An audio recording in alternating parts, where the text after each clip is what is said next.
fellow in U.S. foreign policy at the Council on Foreign Relations.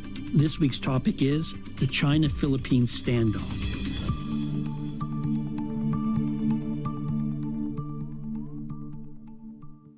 With me to discuss the ongoing confrontation between China and the Philippines over their competing claims in the South China Sea and what it all means for the United States is Derek Grossman. Derek is a senior defense analyst at RAND and professor of policy analysis at the RAND School of Public Policy.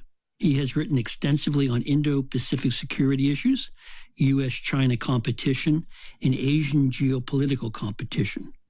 Before joining RAND, Derek served for over a decade in the U.S. intelligence community as the daily intelligence briefer to the director of the Defense Intelligence Agency and to the Assistant Secretary of Defense for Asian and Pacific Security Affairs. He also served in the National Security Agency and worked at the CIA on the President's Daily Brief. Derek, thank you for joining me on the President's Inbox. Thanks, Jim. Great to be here. I'm a big fan of the pod. Well, thank you. I love flattery, and let's get right at it.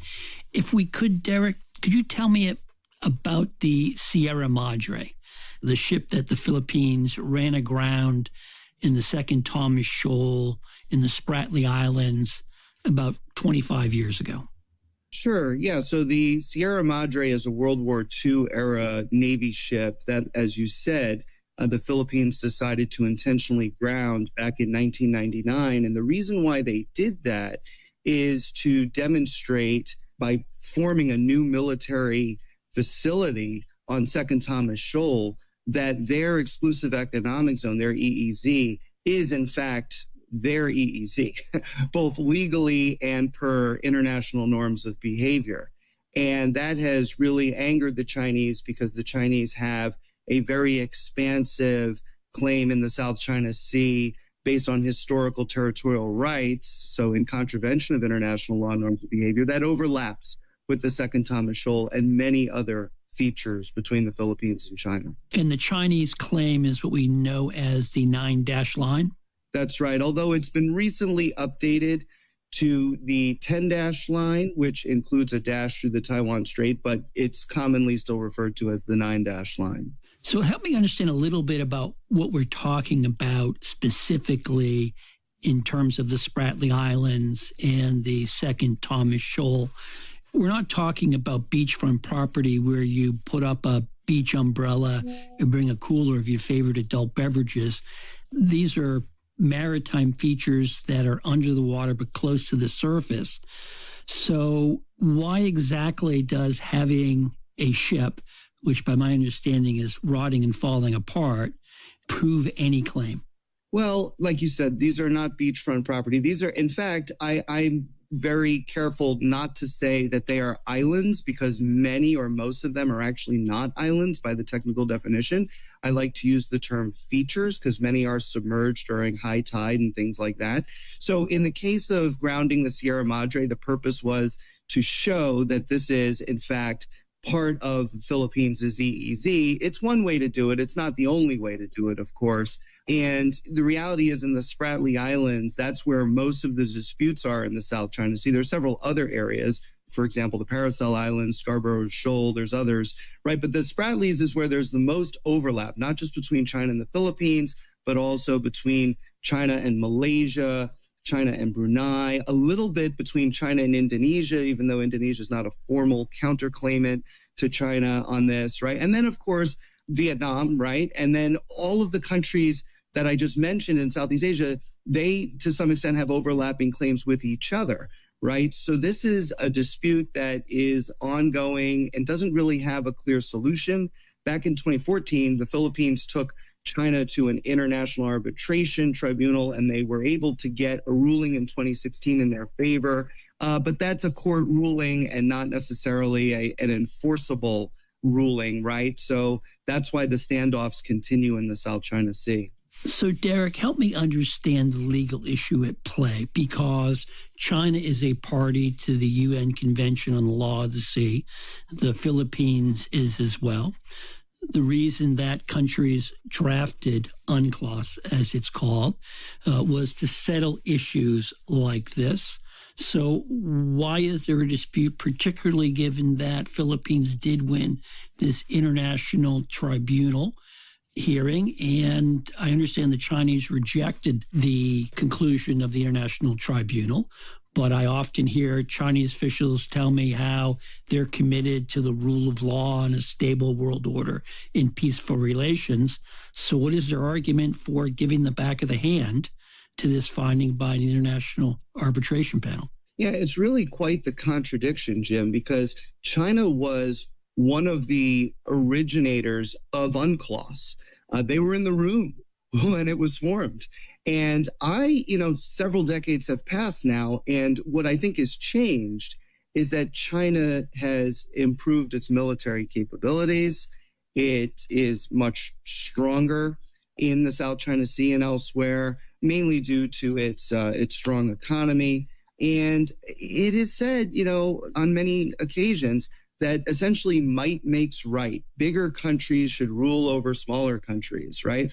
And not to mention that Xi Jinping, who rose to power in 2012 and has been there since, the leader of China, he has been dusting off maps from the Ming and Qing dynasty, so hundreds of years ago, to demonstrate that Chinese fishermen have traditionally fished in these waters. So when I mentioned earlier that their claims are based on historical territorial rights, we're talking, really about these are Chinese sovereign waters dating back to when China was really the center of the world, was a great empire before mostly Western colonialism and later Japanese colonialism reduced China to a much weaker country. And so Xi Jinping's mandate, as he sees it, is essentially to rejuvenate China by 2049, which is the 100th anniversary of the founding of the People's Republic of China, to reverse this national century of humiliation that preceded it, really from the late 1830s to 1949, right? And so the South China Sea, they've actually said view on it is because they are stronger and more confident today. They've ratified it. That puts us in an awkward position to say that we want to enforce international law and norms of behavior, and yet we are not actually fully invested in UNCLOS. So that's another kind of side problem that creates more problems for us. So, Derek, help me understand the practical consequences of the Chinese claim. I take it that there are references by Xi to traditional Chinese fishing waters. I'm not quite clear as to why going someplace to fish gives you sovereign right over those fishing grounds, but we'll push that aside. Is there a strategic interest here or an economic interest here that's driving Chinese claims? So I think for sure there's an economic interest because there's always talk about the potential for large oil and gas deposits at the bottom of the South China Sea. But, more recently with deep becoming a thing, and we're actually just, days away from the United Nations International Seabed Authority making a big decision on whether countries can offer third-party nations access to their EEZ to do deep-sea mining within them, right? And China, is going to have a lot of these licenses potentially, especially out in the Pacific Islands region, right? So there's a lot at stake in terms of deep-sea mining of critical minerals in order to, make batteries, to make electric vehicles, things like that, military technology as part of it. Nickel and cobalt are big ones, lithium as well. So there's that aspect for sure.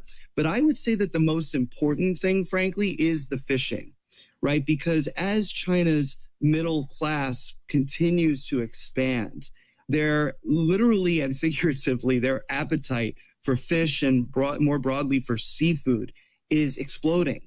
And so China has to be able to meet that demand by continuing to fish. And what has happened in the South China Sea?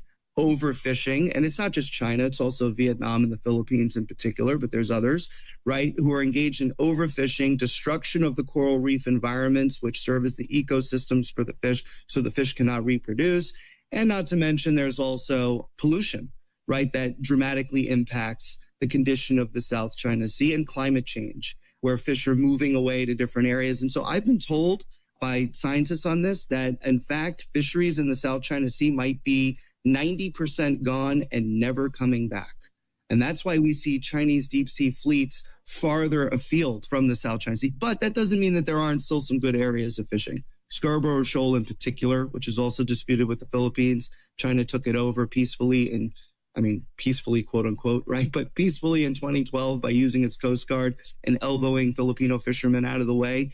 There's still really good fishing there. There's still really good fishing in the East China Sea at the side of the South China Sea. And that involves the Japanese. Yeah, disputed with the Japanese. So there's still, I think, a huge component of fishing there.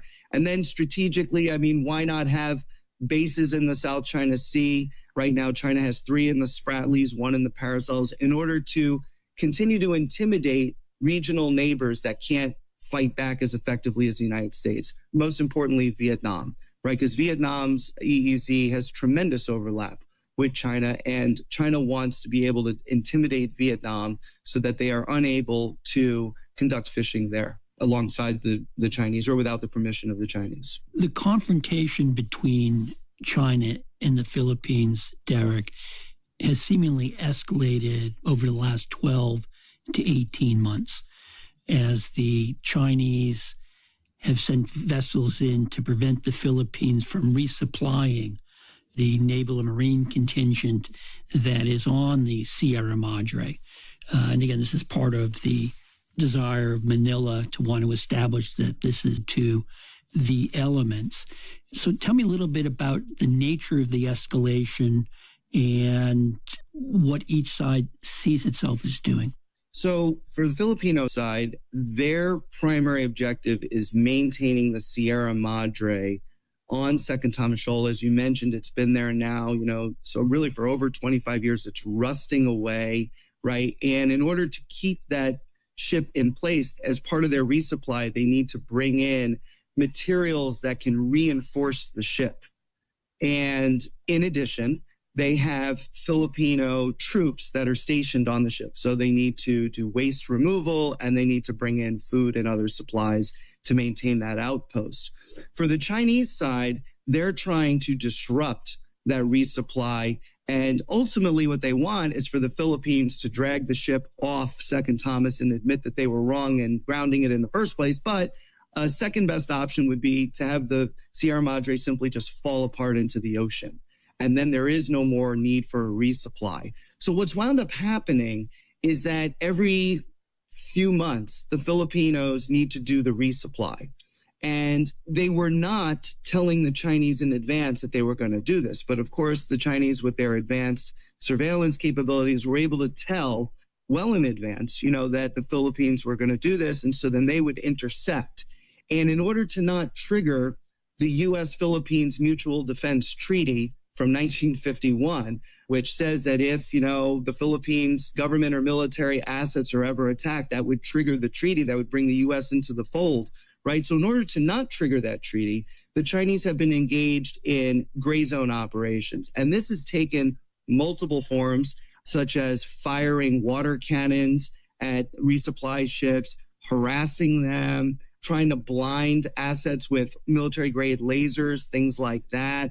I was actually in the Philippines the week after June 17th last year, which was when things really came to a head because during a resupply, a Philippine Navy ship was rammed by a Chinese ship and one of the sailors lost his thumb. And that was considered a humanitarian situation. So the Philippines called for China to stop so that they can get emergency personnel in to evacuate him. And then in the weeks that followed, and I kind of had a front seat for this, Manila was trying to figure out, well, what can we do to lower tensions? And so by the following month, by July of 2024, China and the Philippines reached a provisional agreement, quote unquote. The details have never been disclosed publicly, but what it sounds like, and both sides dispute what's in it, of course. Okay, but what it sounds like is that the Philippines quietly agreed to give a 24-hour notice to China that they're about to do the resupply. And that China would also be assured that there are no materials in there that could buttress the ship, right? Although that's, what counts and what doesn't. I mean, that I think is up for real debate. And so what we have seen since July of 2024 is really a dialing back of tensions at the Second Thomas Shoal, which I think is interesting because it could serve as a template going forward. But to what extent did the Philippines kind of sacrifice its sovereignty in making such an agreement? I think we can have that debate. I will note that the Chinese may have dialed things back from the actions of mid-June of last year. But in September, a Chinese vessel rammed a resupply ship that happened to be carrying a crew of 60 Minutes people who were covering the story. So it's not as if the Chinese have taken a entirely pacific approach to the dispute. Well, the Chinese have been clear that the provisional agreement only relates to Second Thomas Shoal. That's it, right? And so for other disputes, they'd have to come up with new provisional agreement. And I should note that when we talk about the Second Thomas Shoal, it is far closer to Philippines territory than it is to Chinese territory. It's about 120 miles west of Palawan Island in the Philippines, and it's which is sort of the closest undisputed piece of Chinese territory. That's correct, Jim. So you mentioned the issue of the U.S. Mutual Defense Treaty with the Philippines. Help me understand what it is that the United States has actually committed to doing under the terms of that Mutual Defense Treaty. And I ask because I've heard some descriptions of the treaty that suggest it is different than the Mutual Defense Treaty the United States has with Japan, in that the Mutual Defense Treaty with the Philippines to undisputed Filipino territory. Yeah, so I think what I would say there is that the U.S. and the Philippines have had this treaty since 1951, and it's pretty clear that as part of it, the U.S. will help the Philippines to defend its sovereignty and territorial integrity. Now, that said, the U.S. has never taken a position on whether the features within the Spratly Islands or anywhere in the South China Sea, for that matter, belong to one country or another. The only thing that has happened is in 2020, during the first Trump administration, you had then Secretary of State Mike Pompeo come out with a statement saying essentially that nations' EEZs, they do exist and are in fact legal, right? And that was a big statement because up to that point, the U.S. hadn't even said that. And so the Philippines and Vietnam and others roundly applauded the EEZ statement. But then they said, hey, how about a little bit more? How about you comment on the disputed territories?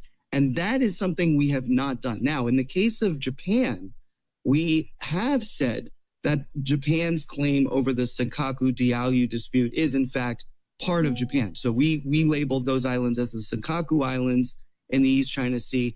And we have further said that if those islands are ever attacked, they fall under the mutual defense treaty we have with Japan. That's very different than what we have with the Philippines. Now, that said, we also continue to talk about how our alliance with the Philippines is, quote unquote, ironclad. You can go back and look at the Biden administration and how many times that term was used, many, right? And now it's carried over to the Trump administration. It doesn't seem as if there's much daylight between Biden and Trump on helping the Philippines to defend itself in this dispute. Does that surprise you, Derek, that the Trump administration seems to be continuing the Biden administration's policy vis-a-vis the Philippines? Generally, it does not, because, when you look at the first Trump administration, that's the first administration that came out with the Indo-Pacific strategy. And Biden kept the Indo-Pacific strategy, made some tweaks, and we're all expecting that the second Trump administration will have another Indo-Pacific strategy. They have made it clear that countering China is still a top priority. I just saw that, the Trump administration may actually provide more arms to Taiwan this term than it did in its first term. And Taiwan is extremely jittery right now. They're watching closely what happened between the U.S. and Ukraine a few months ago with the blow up in the Oval Office with Zelensky, right? So, there's some real angst about what the Trump administration is going to do with allies and partners worldwide. But interestingly, in the Indo-Pacific, it hasn't had much effect, at least yet, in terms of dealing with China and countering China. And the Philippines is viewed as an essential part of that. Let's not forget that the Secretary of Defense, Pete Hegseth, visited the Philippines. That was one of his first, I think it was his first overseas visit, in fact, Japan and then the Philippines. So in the Indo-Pacific, right? So you take that as what it considers to be the importance of U.S. relations with the Philippines. Yes, but I would add to that, it's more about countering China than having a really good relationship with the Philippines, which is what I'm worried about, right? Because I don't want any ally or partner to become a strategic pawn in this greater US-China competition game. And that is, I think we run the risk of that if we're near exclusively focused on China rather than the allies and partners and the agency that they have themselves and the importance that these relationships have in their own right. So what is your sense, Derek, of what Manila wants from the United States? Because as you know, in all of these situations, if you're the stronger power, you can worry that you may be dragged into conflicts you don't want to be dragged into by your ally because they have interests that may not coincide or align perfectly with yours. Well, I think, the thing that Manila would want most is what I alluded to earlier, which is for the U.S. to come out and say that Second Thomas Shoal, in addition to all of the other disputed territories, are part of the Philippines. I mean, that right there, if all territories fell under the alliance, then that would give Manila the assurance, right, and restore deterrence vis-a-vis Beijing, right, that, this situation is something that the U.S. plans to intervene on if it ever comes to that. But, I think Manila is also pretty reasonable and realistic, and they know that that's unlikely because of what you said, that the U.S. would have to get involved in a conflict that it, didn't want to get involved in necessarily. And so what is the next level down? I think it's providing the Philippines with the military weapons that it needs to expand the Enhanced Defense Cooperation Agreement, the EDCA program that allows the U.S. military to have seamless access to 9 different bases throughout the Philippines. President Ferdinand Marcos Jr. has said that those bases are not for offensive purposes. They're for defensive purposes and for humanitarian assistance. That lies in the eye of the beholder, I suppose. Yeah, humanitarian assistance and disaster relief, except, if there is a conflict, it doesn't make sense that we would not have access to those EDCA sites, right? So I think the military side is a big component to it, but then there's a question about how much more can the Philippines really absorb, given that they can't afford a lot of the equipment and they're starting at a fairly low level of capability. So we may have to invest in kind of more niche capabilities. I think an interesting point was when India sold the BrahMos anti-ship cruise missiles to the Philippines. They could afford that, and it's extremely useful in a South China Sea context. So I would like to see more of that. I think the Philippines would as well. But of course, it's not just military. It's also economic and diplomatic. So it's everything put into one that they're looking for. What about the flip side, Derek? What is the possibility that Manila decides, for whatever reason, that it should cut a deal with the Chinese? Perhaps because they're worried that the United States won't come to their aid, perhaps because they just sort of survey the playing field and decide that perhaps they can trade their claims to China for something. I think that was part of a policy that motivated the last Filipino president, Mr. Duterte. Is there any chance that the Philippines will simply say, this game is not worth fighting? I mean, there always is, right? But I think the chances are pretty low because Duterte's time in office demonstrated that simply doesn't work. Literally, when he came to office in 2016, he said, bye-bye, Washington, hello, Beijing. And he made his first overseas visit to China. And he met with Xi Jinping. That's a nice way of summarizing what he said to the United States, Derek. Yeah, true. I'm trying to be as diplomatic as I can be here, Jim. You're doing a very good job. We're not going to use the same language that President Duterte used, particularly toward President Obama. He's quite rude and uncouth, true. But he tried that, and it failed miserably, right? And why did it fail? Well, one of the reasons is because, the things that they were talking about, right, which was China's going to use Belt and Road Initiative to help build up the Philippines, and it would dovetail with Duterte's own Build, Build, Build, or BBB program. Those projects never got off and going. There's some controversy about why, but the reality is the Philippines never benefited from them. Also, joint exploration was another big one in the South China Sea. But when you talk about joint exploration for oil and gas and other things, who's going to lead that joint exploration? China said, we're going to lead it because it's ours. And Philippines said, we're going to lead it because it's ours. So they were never able to come to an agreement because of these issues. Another big one is that the Filipino people are overwhelmingly pro-U.S. and very suspicious of China, if not anti-China. And the armed services in the Philippines in particular is very pro-U.S. I mean, There's no other power that they cooperate more often with, and get more support from than the United States. All you got to do is look at the annual Bala-Katan exercises. Those have expanded over time, right? Covering different issues. Last year, it covered the potential for China to attack Taiwan. To the Philippines' north. Taiwan is less than 100 miles away from Filipino territory. So, they're kind of expanding the aperture. It's not just South China Sea. They're looking at a whole host of different issues to help the Philippines. The Philippines' comprehensive archipelagic defense concept, which came out in early 2024. It's actually, it's never been released publicly. It's like the best kept secret in the Philippines, but it's been exchanged privately with the U.S. And it's all about beefing up the Philippines' maritime defenses to deal with South China Sea, to deal with Taiwan, other things. And that is it's hard to underscore here, Jim. That's a monumental change in Filipino thinking, because traditionally the Philippines, like many other countries around the world, was army-centric and was focused on internal issues, right? So, the Philippines is changing quite a bit, I think, in a good way for the U.S., right? And Duterte's path led to no reward for the Philippines. But we do have a big election coming up in 2028. And Sara Duterte, who is the daughter of Rodrigo Duterte, right? There are big questions about whether she shares her father's view. And she's the current vice president, correct? She's the current vice president. And, there's big concerns about, would she maybe go back to the way Duterte's policy was on China? I suspect the answer is no, because it failed miserably and she wouldn't want to see a repeat of that. But you never know. Yeah, you never know. What role are American allies in East Asia and Oceania playing in this? Any role for Japan? Any role for Australia?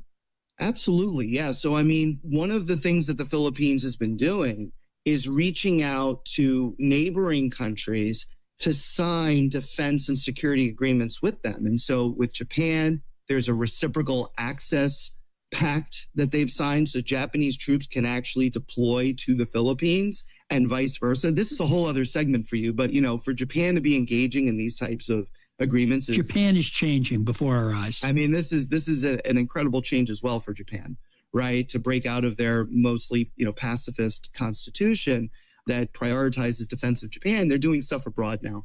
Australia, same deal, right? Engaging with the Philippines in all sorts of different ways, exercise war between China and the Philippines. To what extent are these, especially in trilateral and broader multilateral venues, we are able to get a better sense of how they're all thinking about a potential for conflict and how they might support or not. I can't imagine, Derek, that Beijing looks fondly upon these overtures by the Australians, the New Zealanders, the Japanese to beef up ties with the Philippines, even if their military capabilities, they could bring more so New Zealand, might not. China were to engage in war against the Philippines and not have to worry about intervention by anybody, it would be an easy victory. And they know that. And the Philippines actually knows that, right? So that's why the Philippines has to give it more than just a fighting chance.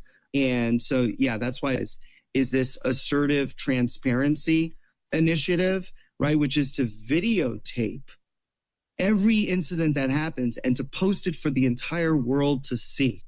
Right. And this has been pretty interesting because when China comes out with its narrative saying, hey, we never did anything bad, it was all Filipinos' fault. Well, the Philippines can run back the tape. They have the receipts. And so that, I think, has served to galvanize public opinion against China. Is it a silver bullet in and of itself? Certainly not. But it is something that I think has been helping. Are we at the risk, Derek, of significant escalation in this confrontation in the months to come, either because China has grown tired of the resupply effort, or, as I've heard, that the Sierra Madre is so old that eventually it is going to fall apart. The Filipinos will not be able to send in another vessel or to shore up the existing one for the reasons that you've already mentioned.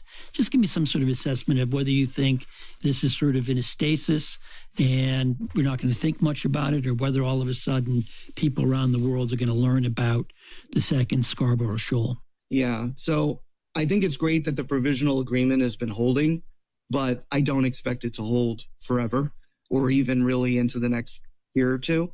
And I say that because there's already reporting out there talking about how the Chinese are bringing in much larger fishing fleets, and in particular, fishing militia fleets. So these are armed fishermen who actually work on behalf of the People's Liberation Army. Are they really fisher people, or are they people who are essentially just projections of the Chinese state and the Chinese military? Our assessment of it is that they are, in fact, fisher people. However, to make extra money, they sign up to get some small arms training, some reconnaissance and surveillance training, and that is funded and provided by the Navy.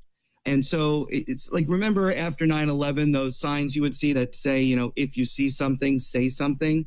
That is what these fishermen are doing, this fishing militia, right? And so they will literally get on their walkie-talkies and call in for support when they see something. And it usually starts with the Coast Guard, the escalation ladder quite a bit, right? I mean, no Coast Guard should be subjected to responding to essentially a Navy interfering with them, right? But that's what China's doing. So there are initial reports out there saying that the Chinese are bringing in larger fishing militia fleets, larger Coast Guard fleets that are supported by the Navy. And it's unclear why they're doing this at this particular time. I mean, the easy answer is it's the beginning of the summer fishing season, and they want to, make sure that there are no incidents. And to do that, they have to back it up by force. But this is the first time we've seen in a while, if not ever, that they've brought in such large fleets.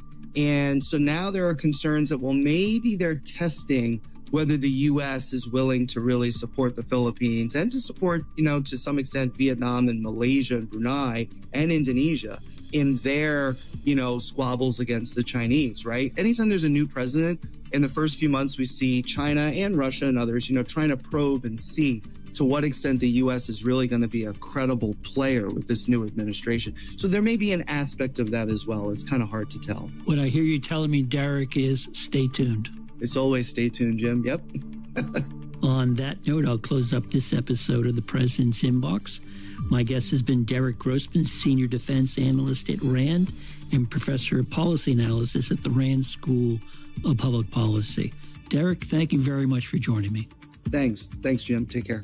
Please subscribe to the President's Inbox on Apple Podcasts, YouTube, Spotify, wherever you listen, and leave us a review. We love the feedback. A transcript of our conversation is available on the podcast page for the President's Inbox on CFR.org. As always, are solely those of the host or our guests, not of CFR, which takes no institutional positions on matters of policy. Today's episode was produced by Justin Schuster with recording engineer Eli Gonzalez and director of podcasting Gabrielle Sierra. This is Jim Lindsay. Thanks for listening.